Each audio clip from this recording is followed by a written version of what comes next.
नमस्कार दर्शक बंधु आज सेप्टेम्बर मास 6 तारिख शनिवार आज दिन जाकर टॉप 20 गुरुत्वपूर्ण खबर उपरे आसंतु नजर पकाइबा। भिडियोटी को शेष पर्यंत देखंतु मात्र किछि समय मध्य जानिपारिबे आज दिनर संपूर्ण खबर। ता पूर्व चैनल रे नुआ थिले चैनल को सब्सक्राइब करी पाखरे आस्तुवा बेल आइकन को ऑन करी रखंतु। नंबर 1 कलिकता अभिमुखे गला मुख्यमंत्री मोहन माझी को विमान। भुवनेश्वर में प्रबल वर्षा जोगु अवतरण करि पारिलानी विमान। दिल्ली रु भुवनेश्वर फेरुथिले मुख्यमंत्री। पाग खराब जोगु भुवनेश्वर एयरपोर्ट रे ओह्लाई पारिलानी मुख्यमंत्री को विमान। एने नगर उन्नयन मंत्री डॉक्टर कृष्णचंद्र महापात्र सूचना दैछंती। आज सकाळे मुख्यमंत्री मोहन चरण माझी नुआ दिल्ली रु भुवनेश्वर फेरुथिले। नंबर 2 आगकू राज्य रे अधिक गड़िबो ई बस। परिवेश सुरक्षा पाई आगकू अधिक ई बस प्रचलन करने सरकार योजना करुछंती। जदि देखिबा एबे राज्य रे पाखापाखि 1000टी ई बस रो आवश्यकता रही। हेले प्रथम पर्यायर एकाथरक एते बस चालू करने संभव नुहे। तेणु राज्य सरकार 200टी ई बस किणवाकू योजना करुछंती।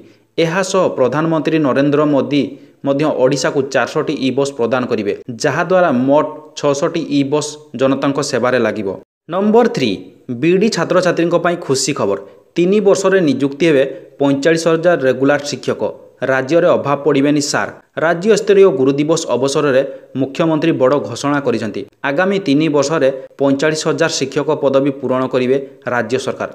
चुक्ति भित्तिक नुहे बरं रेगुलार भित्तिक शिक्षक मानकु नियुक्ति कराजिबो बोली मुख्यमंत्री मोहन चरण माझी कहिसेंती। नंबर 4 स्कूल पाई पाठ्य खसड़ा 2025 उन्मोचन कले मुख्यमंत्री मोहन चरण माझी।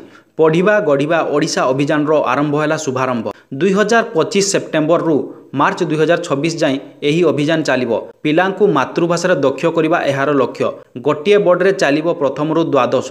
एणिकी प्रथम रु द्वादश जाए गोटिए बोर्ड रे चलिबो। राज्य स्तरीय गुरु दिवस अवसर में मुख्यमंत्री मोहन चरण माझी बड़ घोषणा करिसेंती। नंबर 5 सरकार नैछंती बड़ पदक्षेप। राज्य सरकार जारी करछंती कड़ा निर्देशनामा। एणिकी राज्यर सबु सरकारी ऑफिस रे बीएसएनएल नेटवर्क व्यवहार करिबा पई होईछि बाध्यतामूलक। इलेक्ट्रोनिक्स और सूचना प्रजुक्ति विभाग पक्षरु राज्यर सबु विभाग को चिठी लिखि एने अवगत करा जाइछि। भारत संचार निगम लिमिटेड बीएसएनएल रो पूर्व स्थिति फेराई आनिबाकू उद्यम आरंभ होईछि। राज्य सरकार बीएसएनएल नेटवर्क को मजबूत करिया पई पदक्षेप ग्रहण करिसेंती। नंबर 6 शिक्षकों को शिक्षक दिवस रे बड़ उपहार। एणिकी देह खराब हेले मिलिबो मागणा चिकित्सा। वर्तमान शिक्षकों को कैशलेस चिकित्सार सुविधा मिलिबो। प्राथमिक उच्च विद्यालय एवं अनुदान प्राप्त विद्यालयर समस्त शिक्षकों को यही सुविधा मिलिबो। एही घोषणा करिसेंती उत्तर प्रदेश रो मुख्यमंत्री योगी आदित्यनाथ। नंबर 7 पिलांक सह मिसी शिक्षक माने खांतु मध्याह्न भोजन। मुख्यमंत्री देले निर्देश। सरकारी स्कूल शिक्षक मानंकु छात्र छात्री मानंक सहित मध्याह्न भोजन करने निर्देश देइछंती। तेलंगानार मुख्यमंत्री रेवंत रेड्डी हैदराबाद रे शिक्षक दिवस रे आयोजित एक कार्यक्रम रे जोग देई एहा कहिछंती। रेड्डी कहिछंती जे सरकारी स्कूल रे खाद्य खराब हेबार अनेक घटना घटे। नंबर 8 ओभरलोडिंग जोगु अधारे अटकिला मालकानगिरी डाक्तरखाना लिफ्ट। अल्पके बर्तिले लखे। फसी रही रोगी संपर्कों को सुरक्षित उद्धार करछंती सुरक्षाकर्मी। लिफ्ट रे 15 जन जीवार क्षमता रही बेले 25 रु ऊर्ध्व लोक जाइथिले सेमानकु सुरक्षित उद्धार करा जाइछि। ओभरलोडिंग जोगु लिफ्ट रो साफ्ट भांगिथिबा सूचना मिलुछि। नंबर 9 पारादीप रे जहाज उपरु समुद्र को खसी पड़िले क्रू मेंबर। 2 जनक मध्यरु जणे उद्धार और जणे निखोज। PICT बर्थ 2 रु जहाज छाड़िबा बेले घटिछि एभଳି अघटन। जहाजटी पिग आयरन आनी पारादीप आसीथिला। जहाजर नाम MV लकी ड्रागन।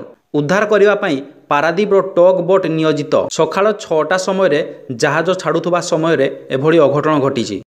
नंबर 10 महिला IPS ऑफिसर को महाराष्ट्र उपमुख्यमंत्री अजित पवार को धमक। अजित पवार फोन जोगे देइथिबा धमकर वीडियो भाइराल होबारे लागि। सोलापुर रे बेआईन मरम खनन बंद करिया पई SDPO अंजना कृष्णा जाइथिले। तांकू अजित पवार जड़े एनसीपी कर्मी को फोन जोगे केमिति एमिति साहस कल बोली पचारुछंती। अजित पवार अंजना को फोन नंबर मागिबा सह व्हाट्सएप रे फोन करबाकू कहूथबा देखिबाकू मिलिछि। मो चेहरा देखिले जानिजिबो बोली कही अंजना कृष्णा को अजित पवार धमक देइछंती। नंबर 11 गुरु दिवस रे शिक्षा व्यवस्थार विकल चित्र सामना को आसी केन्द्रापड़ा जिलूर। केन्द्रापड़ा राजनगर शैलेन्द्र नारायण संस्कृत विद्यापीठ रे शिक्षक नाहांती। फल 78 दिन हेलाणी पाठपढ़ा बंद होईछि। चलित वर्ष शतवार्षिक पालन करने को थिबा बेले शिक्षक अभाव अभावनीय परिस्थिति सृष्टि करिछि। ଅନ୍ୟପଟେ ଗଣଶିକ୍ଷା ମନ୍ତ୍ରୀ କହୁଛନ୍ତି ଖୁବ୍ ଶୀଘ୍ର 44,000 ଶିକ୍ଷକ ନିଯୁକ୍ତି କରାଯିବ। ନମ୍ବର 12 7 ସେପ୍ଟେମ୍ବର 2025ରେ ଦେଖାଯିବ ଅଲୌକିକ ଦୃଶ୍ୟ। 82 ମିନିଟ୍ ପର୍ଯ୍ୟନ୍ତ ଦେଖାଯିବ ମହାକାଶରେ ଦେଖାଯିବ ମହାଜାଗତିକ ଦୃଶ୍ୟ। ଅନ୍ଧାରର କିଟିମିଟି ଆକାଶରେ ଲାଲ ଦେଖାଯିବ ଚନ୍ଦ୍ର। ସେହି ସମୟରେ ଶନି ଗ୍ରହ ମଧ୍ୟ ଦୃଶ୍ୟମାନ ହେବ। ଏହି ବିରଳ ଜ୍ୟୋତିର୍ବିଜ୍ଞାନୀ ଘଟଣା ବୈଜ୍ଞାନିକ, ଜ୍ୟୋତିଷ ଏବଂ ଧାର୍ମିକ ବିଶ୍ୱାସର ସମସ୍ତ ଦୃଷ୍ଟିକୋଣରୁ ବହୁତ ସ୍ୱତନ୍ତ୍ର। ସେପ୍ଟେମ୍ବର 7 ତାରିଖରେ ପୂର୍ଣ୍ଣ ଚନ୍ଦ୍ରଗ୍ରହଣ ସୃଷ୍ଟି ହେଉଛି। ଏହି ଦିନ ଚନ୍ଦ୍ର ପୃଥିବୀର ଭିତର ଛାୟାରେ ପ୍ରବେଶ କରିବ। ସୂର୍ଯ୍ୟକିରଣ ବାୟୁମଣ୍ଡଳ ଦେଇ ଯିବା ଯୋଗୁଁ ଚନ୍ଦ୍ର ଲାଲ କିମ୍ବା କମଳା ଦେଖାଯିବ। ଏହି ଘଟଣା ପ୍ରାୟ 82 ମିନିଟ୍ ପର୍ଯ୍ୟନ୍ତ ରହିବ। ନମ୍ବର 13 ନେପାଳ ସରକାର ଗୁରୁବାର ଏକ ବଡ଼ ପଦକ୍ଷେପ ନେଇଛନ୍ତି। ଫେସବୁକ୍, ଇନଷ୍ଟାଗ୍ରାମ, ୟୁଟ୍ୟୁବ୍ ଏବଂ ଏକ୍ସ ସମେତ 26ଟି ସୋସିଆଲ ମିଡ଼ିଆ ଆପ୍ ଉପରେ ପ୍ରତିବନ୍ଧକ ଲଗାଇଛନ୍ତି। ନେପାଳର ଜନତା ଏବେ ଏହି ପ୍ଲାଟଫର୍ମଗୁଡ଼ିକ ବ୍ୟବହାର କରିପାରିବେ ନାହିଁ। ସରକାର ଏହି କମ୍ପାନୀମାନଙ୍କୁ ନେପାଳରେ ନିଜର ପଞ୍ଜୀକରଣ କରିବାକୁ ନିର୍ଦ୍ଦେଶ ଦେଇଥିଲେ, କିନ୍ତୁ ନିର୍ଦ୍ଧାରିତ ସମୟ ମଧ୍ୟରେ ପଞ୍ଜୀକରଣ ନ କରିବାରୁ ଏହି କାର୍ଯ୍ୟାନୁଷ୍ଠାନ ନିଆଯାଇଛି। ନମ୍ବର 14 ପଞ୍ଜାବ ମୁଖ୍ୟମନ୍ତ୍ରୀ ଭଗବନ୍ତ ମାନ ଅସୁସ୍ଥ ହୋଇପଡ଼ିଛନ୍ତି। ଡାକ୍ତରଙ୍କ ପରାମର୍ଶ କ୍ରମେ ତାଙ୍କୁ ଶୁକ୍ରବାର ମୋହାଲିର ଫର୍ଟିସ୍ ଡାକ୍ତରଖାନାରେ ଭର୍ତ୍ତି କରାଯାଇଛି। ଗତ 2 ଦିନ ଧରି ସେ ଅସୁସ୍ଥ ଅନୁଭବ କରୁଥିଲେ। କୁହାଯାଉଛି ଯେ 2 ଦିନ ହେଲାଣି ସିଏମ୍ ଭଗବନ୍ତ ମାନଙ୍କ ଦେହ ଖରାପ ଥିଲା। ଏପର୍ଯ୍ୟନ୍ତ ସିଏମ୍ ଘରେ ହିଁ କାମ କରୁଥିଲେ, ହେଲେ ଶୁକ୍ରବାର ସନ୍ଧ୍ୟାରେ ତାଙ୍କ ଅବସ୍ଥା ଖରାପ ହୋଇଯାଇଥିଲା। ଏଥିପାଇଁ ତାଙ୍କୁ ହସ୍ପିଟାଲରେ ଭର୍ତ୍ତି କରାଯାଇଛି। ନମ୍ବର 15 ହଠାତ୍ ଜଳସ୍ତର ବଢ଼ିଯିବାରୁ କାଠଯୋଡ଼ି ପିଠାରେ ଫସିଲେ ଗୋରୁପଲ। ତ୍ରିଶୁଳିଆ ବ୍ରିଜ ନିକଟ କାଜିପାଟଣା କାଠଯୋଡ଼ି ପିଠାରେ ଫସିଲେ ଗୋରୁପଲ। ଚରିବାକୁ ଯାଇଥିଲା ବେଳକୁ କାଲିଠୁ ଫସି ରହିଛନ୍ତି 20ରୁ ଅଧିକ ଗୋରୁ। ହୀରାକୁଦର 24ଟି ଗେଟ୍ ଖୋଲିଥିବାରୁ ହଠାତ୍ ବଢ଼ିଛି ଜଳସ୍ତର।